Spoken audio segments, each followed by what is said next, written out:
ॐ नमो भगवते वासुदेवाय। ॐ नमो भगवते वासुदेवाय। ॐ अज्ञानतिमिरान्धस्य ज्ञानाञ्जनशलाकया चक्षुरुन्मीलितं येन तस्मै श्रीगुरवे नमः। नमः ॐ विष्णुपादाय कृष्णप्रेष्ठाय भूतले श्रीमते भक्तिवेदान्त स्वामिन्निति नामिने। नमस्ते सरस्वते देव्यै गौरवाणी प्रचारिणे निर्विशेष शून्यवादी पाश्चात्य देशतारिणे। जय श्री कृष्ण चैतन्य प्रभु नित्यानंद श्री अद्वैत गदाधर श्रीवासादि गौर भक्त वृंद। हरे कृष्ण कृष्ण कृष्ण हरे हरे, हरे राम राम राम हरे हरे। हरे कृष्ण कृष्ण कृष्ण हरे हरे, हरे राम राम राम हरे हरे। हरे कृष्ण कृष्ण कृष्ण हरे हरे, हरे राम राम राम हरे हरे। हरे कृष्णा, हरि बोल, दंडवत प्रणाम आप सभी को। कैसे हैं आप सब? बढ़िया, और बढ़िया होना भी चाहिए। तो good morning all of you. सभी को दंडवत प्रणाम। May the right words come at the right time in the right mood of glorification of Guru and Gauranga. So thank you so much. आज संडे मॉर्निंग को BOD session join करने के लिए, अपना टाइम देने के लिए और इतनी सुबह प्रातःकाल उठने के लिए। तो आज हम स्टार्ट करने जा रहे हैं हमारा बीओडी सेशन। स्क्रीन जो है वो आपके सामने है। आप अपना टाइम ले सकते हैं और जो आपको कैनवास पे ये पिक्चर दिख रही है, इसको देख कर के आपको कौन सी लीला का स्मरण हो रहा है वो आप बता सकते हैं। ये तो आप देख पा रहे होंगे, ये हमारे प्यारे कंस मामा हैं। यहाँ पे साइड में इनके हाथ में शैकल्स हैं, ये वासुदेव महाराज हैं। और साथ में देवकी मैया हैं। और यहाँ पे माता रानी है। तो आपको कौन सी भगवान की लीला का स्मरण हो रहा है वो आप चैट बॉक्स में बता सकते हैं।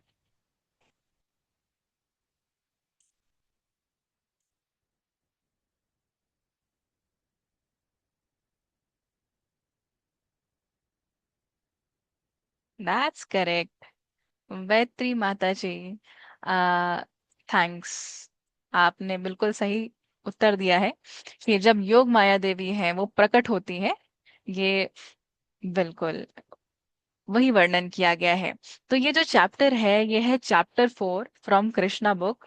कंसा बिगिंस हिज परसिक्यूशंस। कंस जो है वो किस तरह से अपना उत्पीड़न शुरू करता है। तो जो ये चैप्टर है वो स्टार्ट ऐसे होता है कि जो वसुदेव महाराज हैं वो गोकुल पहुंचकर वापस जेल लौट रहे होते हैं। जो कृष्ण हैं उनको गोकुल ले जाकर और वहां पे उनको प्रॉपरली सिचुएट करते हैं और वहां से खुद वापस आ जाते हैं और सब कुछ कंडीशन सिचुएशन पहले जैसी हो जाती है। गेट जो खुले हुए थे वो वापस आ गए हैं तो गेट बंद हो जा रहे हैं। जितने भी सोए हुए पहरेदार हैं वो वापस से जग जा रहे हैं। और अचानक से उनको एक नवजात शिशु के रोने की आवाज सुनाई देती है, जो कि देवी जो देवी दुर्गा है, देवी योग माया है। तो वो जो एक छोटी सी बच्ची के रूप में प्रकट हुई है वहां पे जेल में, उनकी आवाज से तुरंत जो पहरेदार हैं वो जग जाते हैं नवजात शिशु की आवाज सुन करके। और तुरंत जा करके हमारे प्यारे जो कंस मामा हैं उनको जा करके सूचना देते हैं कि जो देवकी और वसुदेव की संतान है, जो आपका काल है, वो इस संसार में आ चुकी है। तो कंस को लगता है कि अरे अब तो उसकी जो मृत्यु का कारण है वो जन्म ले चुका है और उसकी जो मृत्यु है वो बस कुछ ही दूरी पे है, जो कि कारागार में है। इसलिए वो घबरा कर रात में तुरंत उठ करके अपना पसीना पोंछते हुए कारागार में जा पहुंचता है, अपना नेक्स्ट जो स्टेप है वो परफॉर्म करने के लिए। जो देवकी हैं, वो देवकी मैया बहुत रिक्वेस्ट करती हैं, बहुत चरण पकड़ती हैं कि हे भैया ऐसा मत करो, जो मेरी नवजात पुत्री है इसको मत मारो, इसने तुम्हारा क्या बिगाड़ा है। और भविष्यवाणी तो पुत्र के बारे में थी, पुत्री के बारे में नहीं थी। ये किस प्रकार से तुम्हारा आ, संहार कर सकती है या किस प्रकार से तुम्हारा वध कर सकती है। लेकिन कंस महाराज हमारे, क्योंकि वो शरीर से इतना ज्यादा अटैच्ड हैं, वो अपने जो मटेरियल ऑपुलेंस है उसमें इतना ज्यादा फंस चुके हैं कि उनको सही और गलत का भान नहीं रह गया है। उनको अब ये भी नहीं दिख रहा है कि उनके सामने एक छोटा सा शिशु है, वो भी कन्या है। तो वो इनके प्रयासों के बाद भी, इतनी रिक्वेस्ट के बाद भी कंस जो है वो किसी की प्रार्थना नहीं सुनता और बच्ची को पत्थर से पटक कर मारने का प्रयास करता है। लेकिन यहाँ पे जो बच्ची है वो हाथ से छूटकर आकाश में प्रकट होकर अष्टभुजा वाली देवी दुर्गा, देवी योग माया के रूप में दिखाई देती है। और मैया का ये सुंदर स्वरूप देख करके जितने भी लोग आसपास में हैं वो चकित हो जाते हैं कि देवी मैया प्रकट हो गई हैं कारागार में। और देवी मैया उनको चेतावनी देती हैं कि कंस तुम्हारा वध करने वाला पहले ही कहीं जन्म ले चुका है, इसलिए व्यर्थ निर्दोषों पर अत्याचार मत करो। लेकिन हमारे कंस मामा, वो ये बात क्यों सुनेंगे। लेकिन वो ये बात सुनकर डर अवश्य जाते हैं, क्योंकि उनको काल तो अपना सामने दिख रहा है। देवी योग मैया सामने से उनको बोल रही हैं कि तुम्हारा वध करने वाला ऑलरेडी इस धरती पे जन्म ले चुका है, इस संसार में आ चुका है।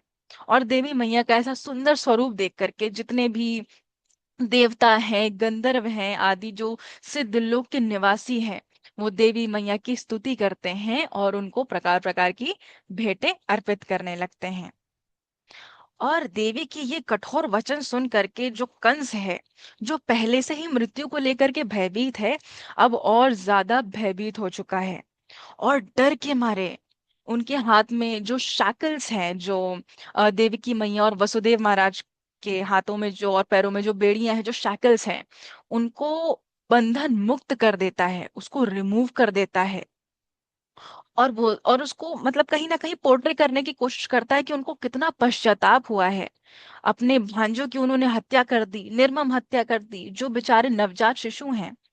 तो वो क्षमा मांगता है। अच्छा, आगे की स्टोरी आ, बताने से पहले, कंटिन्यू करने से पहले, एक मुझे और जो पॉइंट है वो आपके सामने रखना है। वो ये कि अगर कोई व्यक्ति है जो कि बहुत ज्यादा मदिरापान करता है, बहुत ज्यादा, है ना, और अल्कोहल से पूरी तरीके से वो इंटॉक्सिकेशन के चंगुल में फंस चुका है। अगर कोई व्यक्ति आए और ऐसे व्यक्ति को जो मदिरापान करते हैं बहुत ज्यादा, उनको बोले कि महाराज जी आप ना मुझे 500 वर्ड्स का ऐसे लिख करके दीजिए कि मदिरापान क्यों नहीं करना चाहिए, और अगर आप ऐसे मुझे लिख करके देंगे तो मैं आपको रिटर्न में, रिवॉर्ड में, I will give you 5000 rupees. अच्छा, तो जो ऐसा व्यक्ति है ना जो मदिरा पान करता है, उसको पता है कि नहीं करनी चाहिए, उनको भली भांति पता है कि क्या सही है क्या गलत है, क्या करना चाहिए और क्या नहीं करना चाहिए। वो संसार का सबसे सुंदर पैसेज लिखेंगे कि उनको मदिरापान या किसी को मदिरापान क्यों नहीं करना चाहिए। और जो उनको रिवॉर्ड में पैसा मिलेगा वो सबसे पहले जाकर के मदिरालय में ही खर्च करेंगे। तो यहाँ पे सेम केस जो है वो है हमारे कंस मामा के साथ में, कि अब तो उनको दिख गया है कि देवी मैया प्रकट हो गई हैं, आकाशवाणी भी हुई थी, तो उनको अपना काल तो सामने दिख रहा है। तो he is trying to pacify himself. तो वो जाकर के क्षमा मांग रहे हैं। और कंस महाराज अचानक से ज्ञानी हो गए हैं और वो बताने लग जा रहे हैं कि वास्तव में जो आत्मा है और शरीर है, ये दोनों तो अलग है। क्योंकि आत्मा जो है वो मारी नहीं जा सकती है शस्त्रों से, या भेदी नहीं जा सकती है। नैनम छिन्दन्ति शस्त्राणि नैनम दहति पावका न चैनम क्लेदयन्त्यापो न शोषयति मारुता। वो तो अजर अमर है, लेकिन ये शरीर ये तो नश्वर है। तो देखिए जो कंस महाराज हैं, वो अचानक से भगवत गीता जो है उसका प्रचार कर रहे हैं। जैसे ही उनको अपने सामने काल दिख रहा है, ना सतो विद्यते भावो ना भावो विद्यते सतः उभयोरपि कौन्तेय दृष्टयो तत्वदर्शिभिः। ये ट्रांसलेशन हम एग्जैक्टली वेदाबेस से आपके सामने रीड कर रहे हैं। Those who are seers of the truth have concluded that non existent, जो कि मटेरियल बॉडी है, there is no endurance and of the eternal, eternal है soul, there is no change. This they have concluded by studying the nature of both। कि ज्ञानियों द्वारा ये जो तत्व है वो देखने में आया है कि असत की सत्ता नहीं है और जो सत है उसका अभाव नहीं है। तो असत क्या है? असत है ये शरीर, क्योंकि ये पल के हिसाब से, हर पल के हिसाब से बॉडी में चेंजेस आ रहे हैं। एक वो टाइम था जब हम साल भर, 2 साल, 5 साल, 8 या 10 साल के थे, और उसके बाद हमको कोई कुछ सालों बाद देखे तो शायद हमें पहचान ना पाए, अगर हमसे कोई बहुत साल बाद मिले तो क्या ये जो चेंजेस हैं, क्या ये हर पल नहीं हो रहे हैं? हर पल बॉडी में चेंजेस आ रहे हैं, बट एक जब टाइम स्पैन हो जाता है उसके बाद हमें पूरी बॉडी में ऊपर से लेकर नीचे तक चेंजेस देखने को मिलते हैं। तो बॉडी जो है वो हमारी वास्तव में नाशवान है, और जिस दिन से हम पैदा होते हैं उस दिन के बाद से पर डे के हिसाब से हमारी जो मृत्यु है वो हमारे करीब आ रही है। तो शरीर तो नाशवान है, दैट्स ट्रू। कंस महाराज एकदम सही बात बोल रहे हैं। और उनके सामने ये जो मृत्यु, आ, कह सकते हैं जो देवी योग माया जो है वो मृत्यु का संदेश लेकर के आई थी, वो डर की वजह से, वो अब देखिए कितना भगवत गीता जो है वो उनके मुंह से निकल रही है, कितना तत्व सिद्धांत वो बोल रहे हैं। लेकिन जो देवकी मैया है और जो वसुदेव महाराज हैं, है ना, वो कितने अच्छे हैं, उनका हृदय कितना पवित्र है। वो क्षमा कर देते हैं, और वासुदेव महाराज भी कंस महाराज की बात पे एग्री करते हैं कि आप बिल्कुल सही कह रहे हैं महाराज, कि वास्तव में ये जो शरीर है ना, ये तो अज्ञानता है, इसको अपना स्वरूप नहीं मानना चाहिए। जो हमारा वास्तविक स्वरूप है ना, वो तो एटर्नल है। सोल जो है वो वास्तविकता है, जो हमारा शरीर है वो तो नश्वर है। So this is the point. और उसके बाद जो है वो समझाते हैं कि अज्ञानता के कारण ही ऐसा होता है कि जो मनुष्य है वो किसी को मित्र मान लेते हैं, किसी को शत्रु मान लेते हैं, किसी से, किसी वस्तु से या किसी सिचुएशन में पड़ करके हम सुख का या दुख का अनुभव करते हैं, भय, लोभ या मोह में फंस जाते हैं, और भगवान से अपने शाश्वत संबंध को भूल जाते हैं। And that is very true. हमारे साथ भी लाइफ में ऐसा ही होता है, क्योंकि ये जो है ना वो बिल्कुल प्रैक्टिकल लाइफ सिचुएशंस के लिए है। हमारे साथ भी कई बार ऐसा होता है कि हम छोटी छोटी प्रॉब्लम्स में, छोटी छोटी बातों में या छोटे छोटे कॉन्फ्लिक्ट्स में इतना ज्यादा फंस जाते हैं। आपने लोगों को नोटिस किया होगा कि उनको एंजाइटी अटैक्स आ रहे हैं, पैनिक अटैक्स आ रहे हैं। कुछ केसेस होते हैं जहाँ पे सीरियस कंडीशन होती है, बट ज्यादातर केसेस में होता है कि बहुत छोटी सी लाइफ की प्रॉब्लम को लेकर के हम उसको एकदम मैग्नीफाइंग ग्लास से देखने लगते हैं, जो इतनी सी प्रॉब्लम होती है। वाई? क्योंकि हम हर एक चीज को बॉडी से एसोसिएट कर रहे हैं। और जो आजकल का माहौल है ना, हमारे लिए मटेरियल ऑपुलेंसेस जो है ना, वो बहुत टॉप पे है, कि हमको एनी हाउ, कोई भी, अगर आप किसी से भी मिलेंगे ना, उनकी प्रायोरिटी एक है कि हमको anyhow we have to make a lot of money, और हमें उस पैसे से खूब सारा भोग करना है। तो जो भोगने की प्रवृत्ति है वो समय के साथ बढ़ती जा रही है। और उसका कारण ये है कि समाज में कई तरीके के कॉन्फ्लिक्ट्स होते हैं, चोरी होती है, डकैती होती है, थेफ्ट होते हैं, लोगों की सुसाइडल टेंडेंसी हो जाती है अगर वो लोग जो पाना चाहे वो लाइफ में ना पा पाए तो। But we have to understand कि जिन्होंने ये सब पाया है ना, वो भी हमेशा के लिए थे नहीं, और इस धरती पे हमेशा के लिए रहे नहीं, जिनके पास इतने मटेरियल ओपुलेंसेस थे। लाइक फॉर एग्जांपल दुर्योधन, उनके पास क्या नहीं था, बट उनका हृदय देखिए, वो सुई की नोक बराबर भी जमीन नहीं दे सकते थे पांडवों को। अगर वो उन्होंने कर दिया होता तो शायद महाभारत ग्रंथ हमें नहीं मिला होता। तो हमारे साथ में भी ऐसा होता है जनरल लाइफ में, कि कई बार हम छोटी छोटी चीजों को बहुत ज्यादा मैग्नीफाई करके देखने लगते हैं, और वो छोटी सी प्रॉब्लम क्योंकि हम बॉडी से एसोसिएट कर रहे हैं या हम उस चीज को अपने लाइफ का गोल मान ले रहे हैं, तो हमें वो छोटी सी प्रॉब्लम भी कई बार बहुत ज्यादा बड़ी नजर आती है। तो उससे अवॉइड करने का सबसे बेस्ट उपाय क्या है, सबसे बेस्ट ऑप्शन क्या है, सबसे बेस्ट तरीका क्या है? chant Hare Krishna and be happy, because this is the transcendental sound vibration. तो इस तरह से भगवान का जो नाम है, उनका गुण है, उनकी लीला है, उनका सतत जो है वो स्मरण करने से जो मनुष्य है वो भव बंधन से, प्रपंच से मुक्त हो सकता है। और इस विषय में भगवत गीता में भगवान बोलते भी हैं, मात्रा स्पर्शास्तु कौन्तेय शीत उष्ण सुख दुखदा आगमापाइनो अनित्य स्ताम तितीक्ष्ण स्वभारता, कि O son of Kunti, the non-permanent appearance of happiness and distress and their disappearance in due course are like appearance and disappearance of winter and summer seasons. अब यहाँ पे दो बातें नोट करने वाली है कि भगवान जो है ना वो एग्जाम्पल लेते हैं शीत ऋतु वर्षा ऋतु का, जो सीजन्स हैं, कि सर्दी भी होती है और गर्मी भी होती है। तो अब क्या हमारे हाथ में ये ऑप्शन है क्या कि हम सर्दी को या गर्मी को चेंज कर सकते हैं? तो अगर हम इसे प्रैक्टिकल लाइफ से जोड़े तो हम एक चीज और समझेंगे कि हमारी लाइफ में भी कई बार ऐसी सिचुएशन होती है जहां पे हम उसे चेंज नहीं कर सकते हैं। तो जहां पे हम चेंज नहीं कर सकते हैं वहां पे हम क्या करते हैं? अडेप्ट। वहां पे हमें ये बात माननी पड़ेगी कि we are not this body, we are soul, और somehow we have to arise from this sense gratification, या हमें इससे थोड़ा सा ऊपर उठना पड़ेगा। क्योंकि ये पहली बात तो परमानेंट नहीं है। ऐसा कभी नहीं हो सकता कि जीवन भर रात ही रात रहे, कभी सवेरा ना हो, या कभी सवेरा हो और उसके बाद कभी रात ना हो। तो पॉजिटिव निगेटिव, अच्छा बुरा, सही गलत, ये जीवन का सत्य है और ये ऐसे ही चलता रहेगा।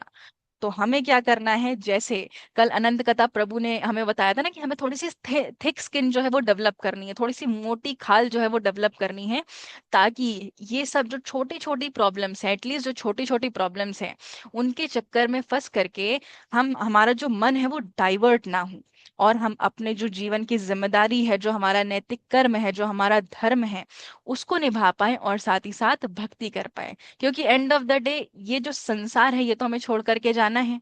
और अगर हमने सही क्रिया नहीं की, अगर जो हमारा मन है वो पवित्र नहीं रहा, अगर उन्होंने मन के अपवित्र होने से हमारे एक्शन अपवित्र हुए और हमने अपवित्र कार्य किए, तो उसका भी तो रिएक्शन हमें भुगतना पड़ेगा। Correct. So the best thing which we can do, take the shelter of guru and Gauranga. और सबसे बड़ी बात, कलयुग में नाम संकीर्तनम यस्य सर्व पाप प्रणाशनम प्रणामो दुख शमनस्तम नमामि हरिम परम।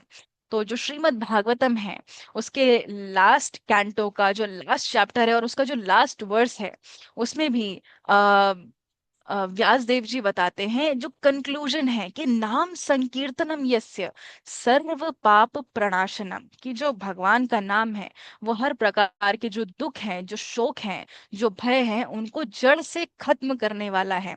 क्योंकि बाकी अगर हम जीवन में उपाय करेंगे ना तो डेफिनेटली हमारा जो शोक है, जो लैमेंटेशन है, वो कम होगा, लेकिन उसको करने की प्रवृत्ति जड़ से समाप्त नहीं होगी।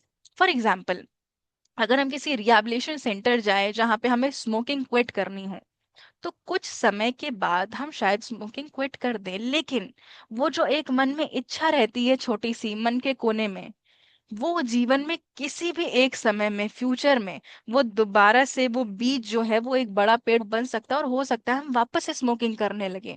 लेकिन जो नाम है उसका प्रभाव ऐसा है कि वो जो पाप करने की प्रवृत्ति है वो प्रवृत्ति ही समूल नष्ट हो जाती है। इसी वजह से जो भगवान का नाम है उसमें इतना जोर दिया गया है और कलयुग में बताया गया है, नाम संकीर्तनम यस्य सर्व पाप प्रणाशनम। मतलब कलयुग में जो नाम है वो is like diamond, it is the best thing which we can do in our life. तो भगवान का नाम जो है वो सदैव प्रयास करें कि आप जब भी काम करें, जब भी उठे बैठे, तो एटलीस्ट एक बार महामंत्र का जप करें, ताकि जो हमारा normal day to day activity है, जो हमारी लाइफ है, वो भी चलती रहे और भगवान का जो सतत सुमिरन है वो भी चलता रहे। तो हमारे जो कंस महाराज हैं, जो कि डर के मारे एक वार्तालाप कर रहे हैं वसुदेव महाराज से, और उनको बता रहे हैं शास्त्रों के बारे में, उनको भगवत गीता का ज्ञान दे रहे हैं, वो भी भगवान के होने से पहले, जो कि शास्त्रिक नॉलेज है वो दे रहे हैं। उसके बाद वो शांत हो जाते हैं वसुदेव महाराज भी, क्योंकि उनका हृदय बहुत पवित्र है, वो भगवान के भक्त हैं। तो वो भी उनको पैसिफाई करने की कोशिश करते कि कोई बात नहीं कंस, तुमसे गलती हो गई, कोई बात नहीं, लेकिन हम तुमको क्षमा करते हैं। तो कुछ समय बाद जो कंस है वो शांत होकर वापस अपने महल जो है वो लौट आते हैं। और अगले दिन सुबह अपने जो असुर मंत्री हैं उनको सारी घटना सुनाते हैं कि कैसे कैसे हुआ, फिर देवी योग माया जो है वो प्रकट हुई। तो जो असुर मंत्री हैं वो ये सुन करके बहुत ज्यादा प्रसन्न नहीं हुए। उन्हें लगा कि कंस महाराज ये कैसी बातें कर रहे हैं, क्या हो गया है इनको, ये तो सब शास्त्रों की इंफॉर्मेशन दे रहे हैं।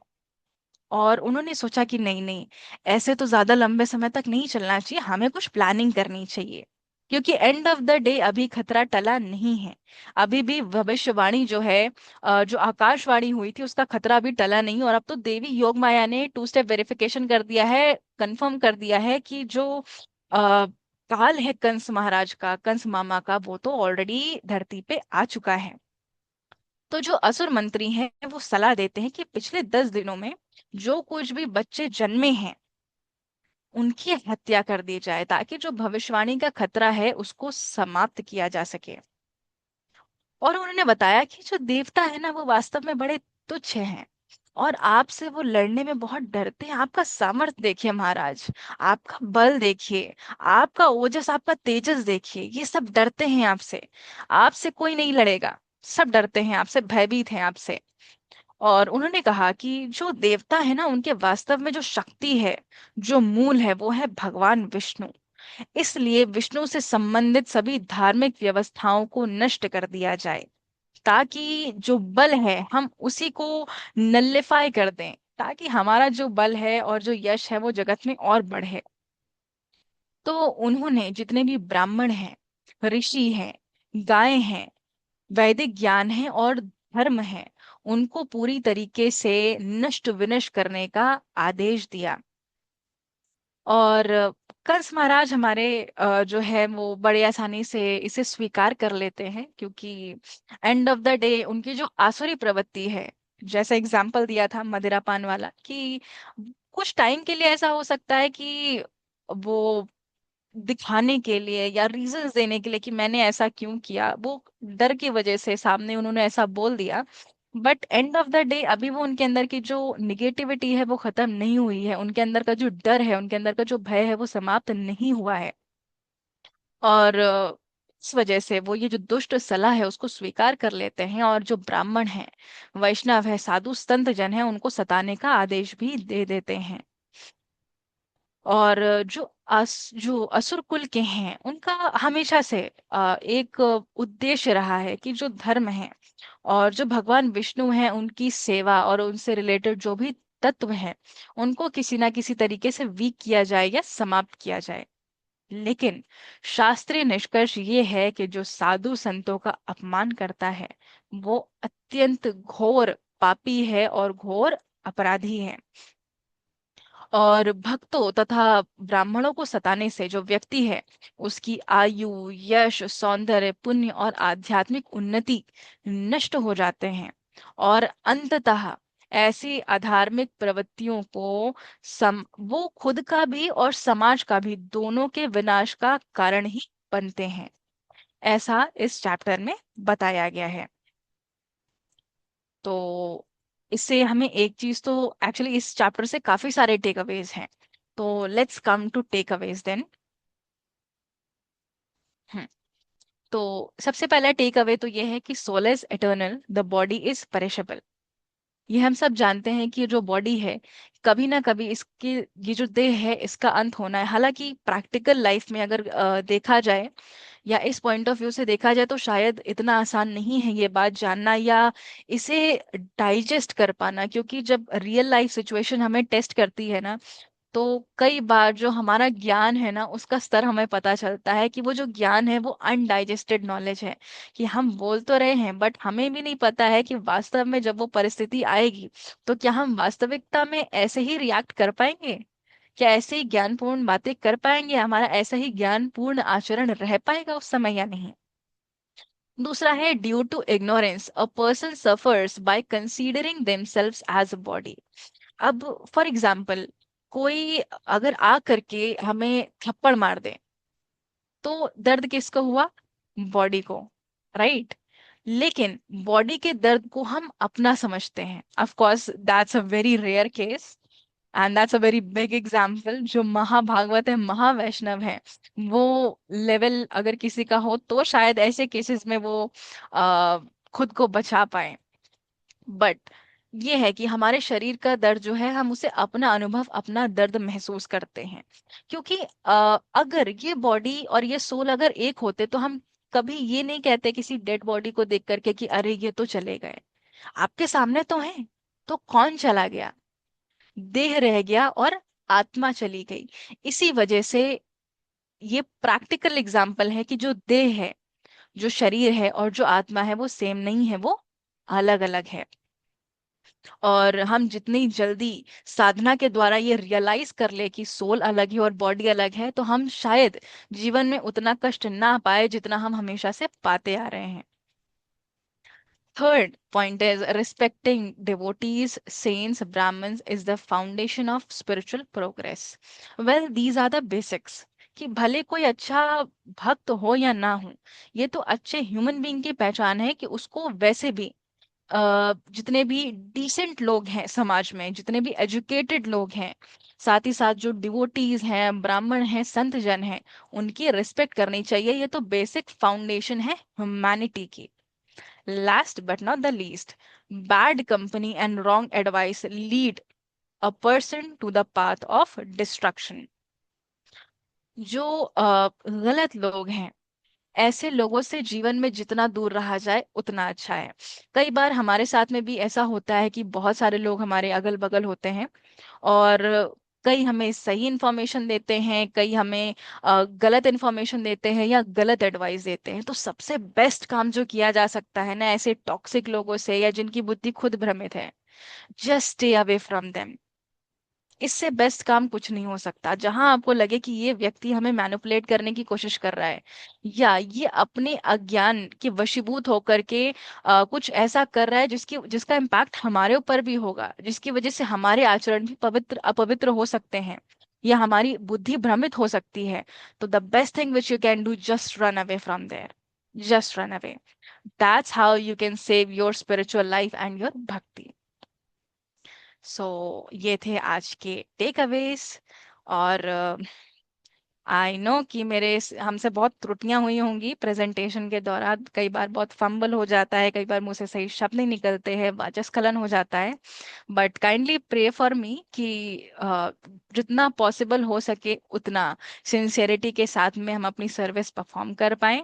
और थैंक यू सो मच, आप इतने ध्यान से सुन रहे हैं उसके लिए। और वाञ्छाकल्पतरुभ्यश्च कृपा सिन्धुभ्य एव च पतितानां पावनेभ्यो वैष्णवेभ्यो नमो नमः। अनंत कोटि गौर भक्तवृंद की जय हो।